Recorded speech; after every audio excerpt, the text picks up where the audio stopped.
Estamos aquí de vuelta en PSR, en un mundo en que no sabemos si la información es verdadera, si la información es falsa, si nosotros navegamos en las redes o las redes navegan a través de nuestras mentes. La verdad es que estamos perdidos en esta cantidad de información y no sabemos si somos los números de un Dios maldito o manejamos algo en nuestra vida, y para eso tenemos de invitado a una persona que sabe mucho de todo esto. Enzo Abagliati fue asesor digital de la expresidenta Michelle Bachelet y hoy es socio y director ejecutivo de la consultora estratégica Factor Crítico. Enzo, bienvenido. Muchas gracias por la invitación, Pablo. Enzo, te quiero partir preguntando, ¿qué tan libres somos hoy en día con respecto al mundo, no que nos rodea, porque ya ese mundo que nos rodeaba, ese mundo de árboles, naturaleza, la política del otro, de la comunidad, se perdió y estamos metidos adentro de una nube de información en que al parecer somos una especie como de peones manejados por alguien más? ¿Somos libres todavía? Yo creo que sí. Si lo miramos desde una mirada distópica, por decirlo de esa manera, obviamente podemos caer en la sensación que tiene mucho de realidad, no lo voy a negar, de que los algoritmos y estas plataformas que están construidas en torno a estos algoritmos manejan nuestro día a día. Pero también uno puede hacer el ejercicio que a lo mejor algunos acusarán de voluntarioso o lleno de voluntarismo, de ver que también estas plataformas son espacios de expresión ciudadana, de libertad, para conectar con otras realidades, con otras personas que antes no teníamos. Entonces, yo creo que, ante tu pregunta, ¿somos aún libres? Yo creo que se generan nuevos espacios de libertad, nuevos espacios de desarrollo del ser humano, pero también que tienen un lado oscuro, un lado bastante aciago, por decirlo de alguna manera, que impacta en nuestra cotidianidad y en la manera en que nos relacionamos con otros, con la información, con el conocimiento y, por cierto, con otras personas. A mí me da la sensación de que fuera como esos fuegos que uno topaba con la mano y ahorita como que te da la electricidad. O sea, sí, te da muchas oportunidades, pero de repente como que te pega el golpe, y es muy raro pensar en asuntos como un algoritmo que tiene tanto poder sobre nosotros. Yo me acuerdo en esa época en que uno buscaba la información en las bibliotecas, y luego cuando aparece Google y existe esa posibilidad de no quedarse sin respuestas, que todo tiene una respuesta y uno puede llegar a la información, y era maravilloso. Te convertí en un pequeño dios de la información, hasta que empieza uno a sentir de que estas máquinas empiezan a tomar como vida propia. ¿De qué manera tenemos que protegernos para poder sacar lo mejor de este sistema sin que seamos manejados por ellos?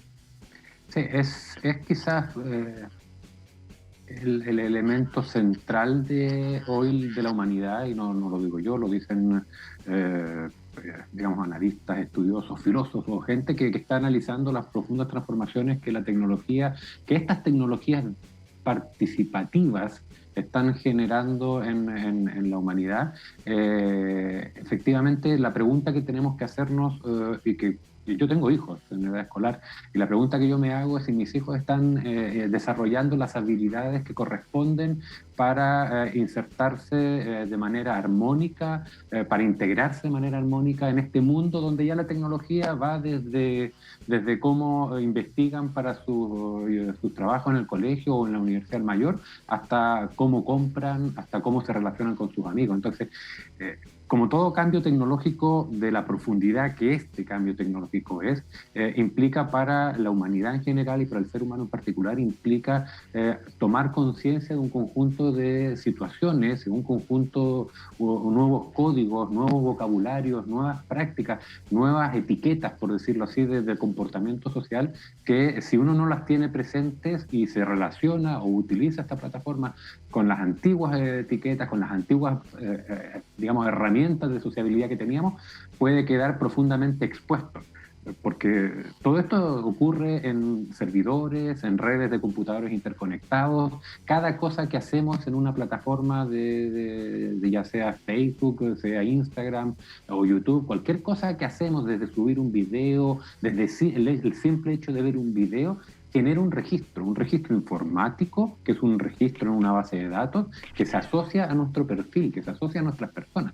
Tú lo decías antes, o sea, estas plataformas, estos algoritmos, como dicen algunos, nos conocen mejor que nuestras madres, porque incluso las cosas más inconfesables se las confesamos de manera muy natural a esta plataforma.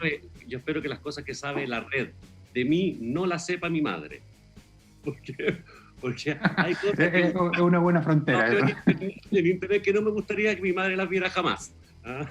Y eso que no me meto en la deep web. El problema es que no lo sabe tu madre, pero la sabe alguien que está detrás de esa plataforma y detrás de ese algoritmo y que utiliza esas cosas más ocultas de ti y de mí para tratar de influir en nosotros. Pero siempre nos están diciendo que incluso frente a las cosas bonitas, por ejemplo, que el mundo de la ficción, Netflix, donde uno va, como antes iba al libro, va y ve series, cosas muy bien escritas, muy bien desarrolladas, otras menos. Pero está el mundo de la ficción, que también es un escape, pero te dicen que Netflix es mucho más que eso, porque Netflix, por ejemplo, no quiere que duermas. ¿Ah? Uno pensaría que es verdad y funciona de tal manera de coaptarte para que no duermas nunca más, porque si es así, conmigo lo lograron. O sea, no hay nada más enviciante o adictivo que ese cuando termina un capítulo de una serie en Netflix y te aparece abajo ver el próximo parte en 15 segundos. ¿Cuántas veces tú, yo, hemos dicho, ya, uno más? Y seguimos viendo y nos pegamos las maratones. La primera vez que yo experimenté con Netflix fue viendo, se me fue la de esta serie de drogas de Breaking Bad. Yo me vi Breaking Bad, porque la vi tarde, ya lleva varias temporadas. No, para. Tienes que tomemos un segundo. La primera vez que experimentaste con Netflix fue con Breaking Bad. Sí, hace 4 o 5 años atrás. No puede haber llegado tan tarde a Netflix. A Netflix llegué tarde. A Facebook soy de los principios, de Twitter de los principios. Ahora yo llegué tarde a Netflix, pero ahora tengo 5 plataformas de video en línea o de contenido en línea, clasifíquelo como lo clasifiques, digamos. Pero el punto que voy yo es que efectivamente... ¿Estás pagando las 5 al mismo tiempo? Estoy pagando las 5 al mismo tiempo. Es horror. Es horror. Siempre te dan los primeros 3 meses gratis, el cuarto tenés que pagarlo en esos 4 meses. No. Y no voy a dar el nombre. No voy a dar el nombre, pero la última incluso pagué el año completo. Dije, ya, ¿para qué paguemos el año completo al tiro? Porque había una tarifa, una oferta, digamos, que no se podía dejar de pasar. Pero el punto al que voy, Pablo, tiene que ver con eso. O sea, todas estas plataformas juegan con nuestra atención, que finalmente, sea Netflix, sea YouTube, sea Twitter, Instagram, todas estas plataformas buscan controlar o tener ojalá el monopolio, o si no, o el mayor control posible de un bien muy escaso en la comunicación digital, que es nuestra atención. Tú mencionabas antes el mundo de las bibliotecas. Veníamos de un mundo que era un mundo de escasos recursos de contenido, recursos de información. Tanto tú como yo tenemos edad suficiente como para haber estudiado en la universidad o en el colegio sin conexión a Internet. Entonces, cuando a uno el profesor le mandaba, había que preparar una prueba, justo había 2 ejemplares del libro para 60, 70, 100 alumnos y había que competir por ese libro. Ahora los recursos están totalmente disponibles en línea. Entonces, venimos de un mundo de recursos de información escasos y por lo tanto teníamos mucho tiempo, teníamos mucha atención disponible para esos recursos escasos. En cuestión de 2 décadas, de 20 años, de 15 años, se ha dado vuelta la tortilla y ahora tenemos muchos, infinitos recursos de información. Todo está a un clic de distancia en Google. Tenemos 40.000 plataformas de contenido, 40 redes sociales. O sea, tenemos mucha información, pero tenemos poco tiempo. Entonces, lo que buscan... Wikipedia, por ejemplo, que fue de los precursores de la información no chequeada. ¿Le habrá hecho daño al mundo? ¿O tú crees que fue una plataforma que ha dado más de lo que ha quitado? Yo creo que Wikipedia, yo soy Yo todavía recuerdo cuando a mi casa llegó, yo tenía 15 años, cuando mi padre me regaló la enciclopedia británica. Yo pensé que me iba a decir el tesoro de la juventud. Para mí ese fue, me acuerdo, fue un verano, fue un tremendo hito en mi vida. Entonces, para mí Wikipedia, por seguir con este ejemplo que tú citas, es precisamente de las grandes cosas que han ocurrido a través de estas plataformas de participación, de creación colectiva, de colaboración entre personas.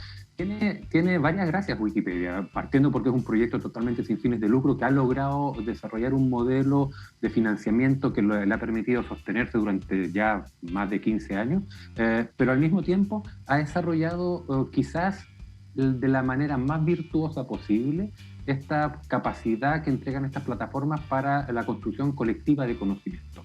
Pese a que es una enciclopedia abierta, es una enciclopedia donde tú, yo, cualquier persona puede en cualquier momento, incluso ahora anónimamente, antes tenías que estar logueado, ahora sin estar logueado y sin tener una cuenta puedes editar.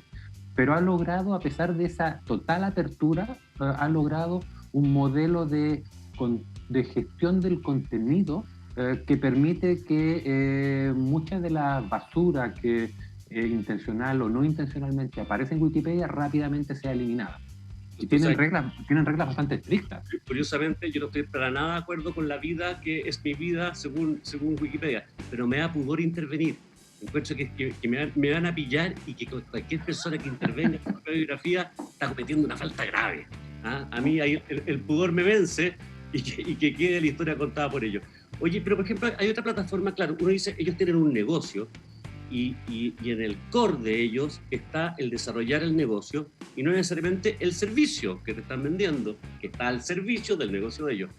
Entonces me decía el otro día que Tinder, que eso que me quedó, a Tinder no le interesa que tú te emparejes, no, porque caga el negocio, le interesa que tú sigas buscando, o sea, le interesa que falles, pero ¿cómo lo hacen? Así te la entregan tal cual te gusta, pero coja. No.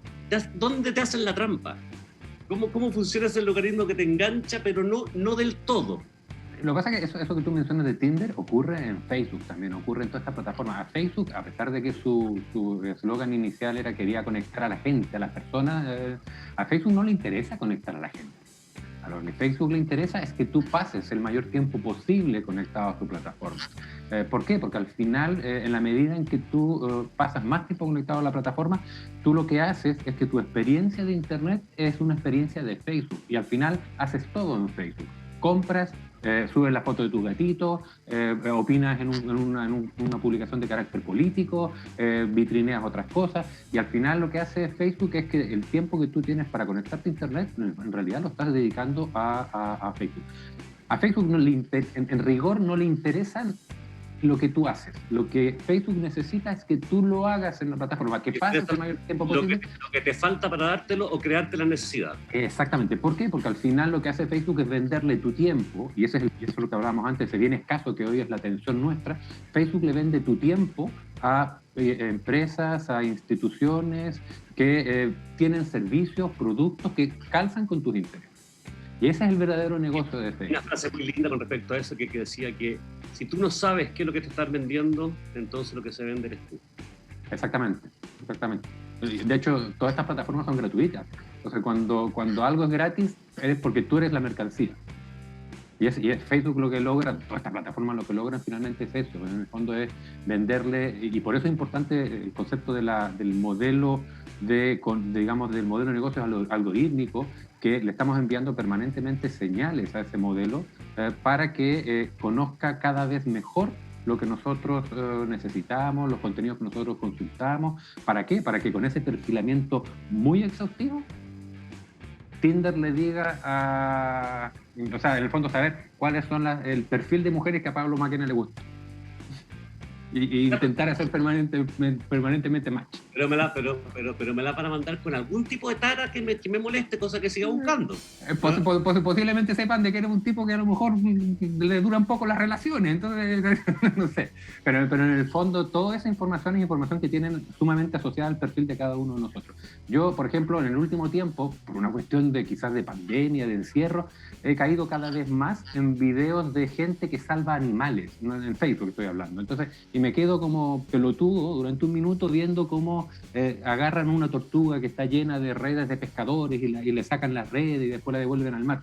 Y conforme he ido viendo estos videos, más videos de ese tipo Facebook me tira. ¿Por qué? Porque sabe que me quedo enganchado.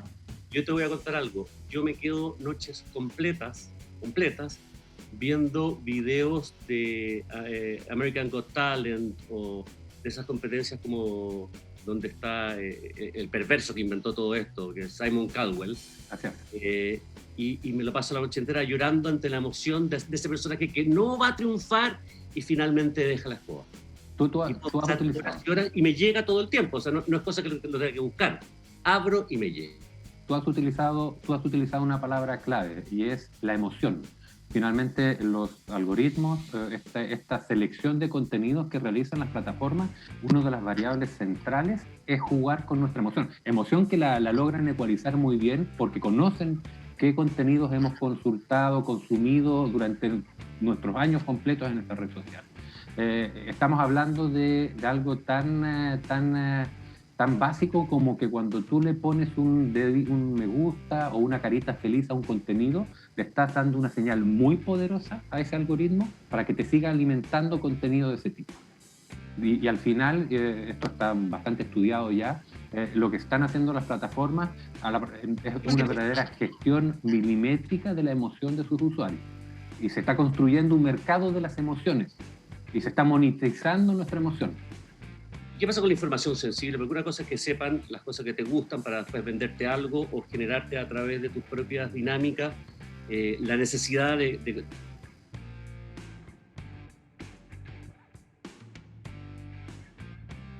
puedes tener conversaciones con tu pareja y también con otra que no es tu pareja, y tú puedes de repente mirar algo que quizás alguien pueda cuestionarlo. Entonces hay una información que tiene que ver con que podría ser dañina para ti de hacerse pública y tiene que ver con que tu mundo está ahí a la vista de todo. ¿Cómo se protege uno de eso? Es uno de los grandes desafíos que, volviendo a lo que conversábamos al principio, que enfrentamos hoy como seres humanos y que enfrenta la humanidad. Yo soy de los que creo de que más allá del cambio climático, que es una emergencia real, que puede que en 10 años más nos estemos cocinando, hay un desafío mundial, global, que tiene que ver precisamente con cómo nuestros datos personales son resguardados. Porque nosotros, cuando nos creamos cuentas en estas plataformas, está el típico acepto los términos y condiciones, hacemos clic, nadie lee esos contratos, son contratos a veces larguísimos y muchas veces lo que estamos haciendo al firmar esos contratos, al aceptar esas condiciones, es entregarle total poder a la plataforma sobre los datos que nosotros le entregamos. Cuando hablamos de datos nos referimos a nuestro teléfono, a nuestro correo electrónico, pero también a la foto de nuestros familiares, a las relaciones que establecemos con otros usuarios y a los contenidos que intercambiamos con otros usuarios en esa plataforma. Entonces, el desafío de la humanidad, y hablo del desafío de la humanidad, es, dado que estamos en un mundo hiperconectado, donde todos estamos literalmente ya a un clic de distancia de participar en estos espacios, es como generamos una infraestructura legal, por ponerlo en esos términos, que nos proteja. Hay derechos humanos que quedan supeditados a esa protección de nuestros datos personales. Nosotros vivimos en una democracia y quizás hay ciertas garantías básicas que tenemos aseguradas, pero la inmensa mayoría de la humanidad no vive bajo regímenes democráticos. Y por lo tanto es muy plausible pensar que cada vez que interactúan en redes sociales están siendo espiados y que esa información sensible sobre sus ideas políticas, sobre sus familias, sobre su vida personal, puede estar siendo utilizada en contra de ellos.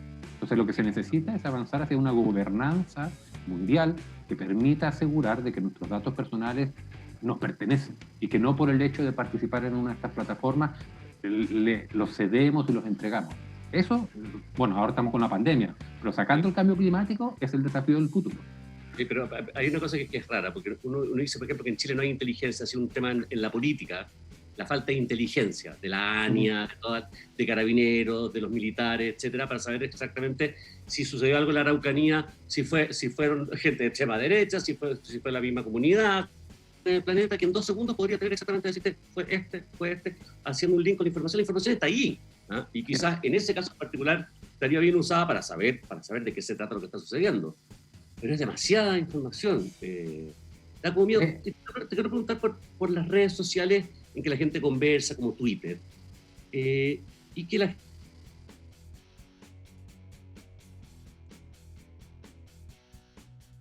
y eso tiene que ver con el comportamiento humano, más allá de la máquina que te lee. Uno se empieza así con gente que piensa igual. Tú sigues a gente que piensa igual. Recibes la respuesta de ellos y sientes, no estoy tan mal. El mundo está pensando como yo, y te empiezas a encerrar y pierdes la visión panóptica de la realidad. Yo, por ejemplo, yo trato de seguir la mayor cantidad de gente que me cae mal. Hoy día prácticamente no leemos los diarios impresos, ya prácticamente no existen. No estoy diciendo que la información que estaba en esos diarios estaba certificada, pero usamos mucho las redes sociales, en que la gente edita por nosotros a través de las cosas que te repite, pero uno sigue a los amigos, sigue a la gente que piensa como uno, y finalmente terminas convencido de que empieza a reducirse tu mundo de ideas y de perspectivas, y crees que todo el mundo está de acuerdo contigo, y terminas metido en una confusión. Yo personalmente trato de seguir enemigos, gente que piensa distinto de mí, de manera casi científica, para no perderme de esa visión panóptica. ¿Cómo se hace para entender qué pasa en el mundo, para entender cómo piensa la gente distinto, sin caer en el ombliguismo y pensar que todos están contigo? Es quizás uno de los ejercicios más importantes que cada uno de nosotros debiera tener presente al momento de participar en estos espacios. Si uno mira hacia dónde tendrían que ir estos espacios, estas redes sociales, hay temas de cambios legales que tienen que ocurrir, sin duda. Hay cambios que tienen que ocurrir en el modelo de negocio para que las plataformas no ganen plata con la desinformación ni con los mensajes de odio, pero también hay cambios que tenemos que aplicar cada uno de nosotros en nuestros patrones de uso de estas plataformas. Y lo que tú dices es quizás la manera más concreta de hacerlo. Específicamente en Twitter, lo que ocurre con mucha frecuencia es que tú empiezas a seguir a personas que piensan muy similar a ti. ¿Por qué? Porque, entre otras cosas, en el caso de Twitter no están así, pero en el caso el refuerzo positivo. El refuerzo positivo, pero porque además porque los algoritmos, como tú le has puesto un me gusta al mensaje que tal persona puso hace un tiempo atrás, entonces te empiezan a recomendar mensajes de esa misma persona o mensajes de personas que piensan parecido, que terminan siendo personas que piensan muy similar a lo que uno piensa. Entonces, lo que uno debe hacer debiéramos desarrollar la práctica es de seleccionar permanentemente personas que piensen, cuentas que nos compartan contenidos que nos ayuden a pensar críticamente. Hay algo que, para mi juicio, es quizás uno de los grandes problemas que estas plataformas están teniendo y que tiene un impacto directo en la democracia, y es que las redes sociales nos reducen nuestra exposición a la divergencia. Y eso es profundamente dañino, porque al final lo que termina pasando es que nos vamos encerrando en cámaras de eco, en burbujas, como se utiliza, y la burbuja es eso. Ya Platón, la caverna de Platón es una tremenda burbuja, donde tú lo único que haces es reconfirmar permanentemente lo que piensas.